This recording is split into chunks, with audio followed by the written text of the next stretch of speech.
Well, no updates from the South African Police Service as yet. Philemon Ngwenya's murder investigation, the communications around it is being handled at a provincial level, so it's coming out of Bloemfontein. We did stop off in the town of Vrede to come and meet with some of the intended beneficiaries of the Estina dairy project that dates back several years now. The man who blew the whistle on this dubious project all the way back in 2012 is Dr. Vrede. He was a councillor in the Phumelela municipality at the time, and he joins me now. Dr. Vrede, thank you for your time. What's the reaction of the community been to the death of Philemon Ngwenya?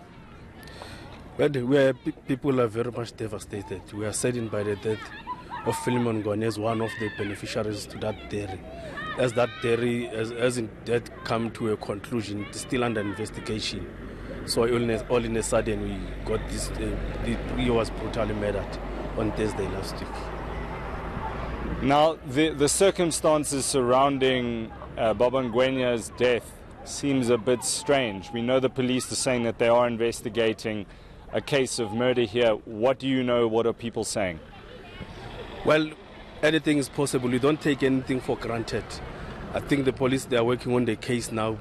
I'm sure they will leave no stone unturned till they get to the bottom of this murder. Mr. Ngwenya is the second person to have died who had come in contact with the Estina dairy farm project. Take us back to 2013. Moses Chaka, he was an auditor in the agriculture department in the Free State. What happened to him? Well, I learned from the news that he was brutally murdered. He was dragged at the back of the buggy. Then, a short after a while, then he died in a hospital. He was on ICU. The cause of his death, it said that he was dragged on the car. In fact, he was murdered.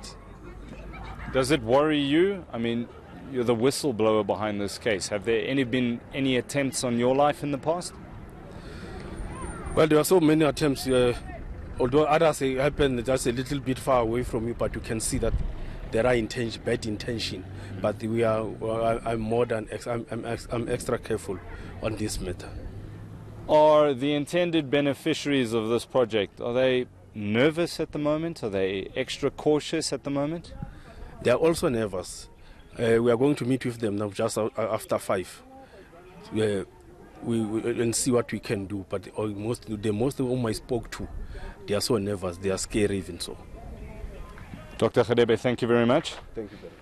It's the first casualty, one could say, of the Estina dairy project out of the intended beneficiaries. Just to take the viewers back, there was a promise that there would be a 51% ownership amongst roughly 80 farmers that were come from this community in Vrede. They were supposed to be 51% shareholders in that Estina dairy project. That never came to pass. They never saw a cent, and since 2012 they have been fighting to get what was promised to them. The public protector stepped in. The Hawks came to this very police station behind me in January 2018 to come and interview each and every one of the intended beneficiaries.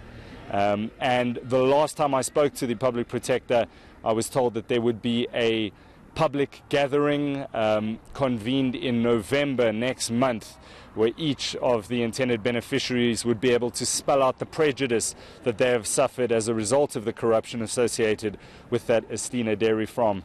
Come November, at least, there is one fewer voice.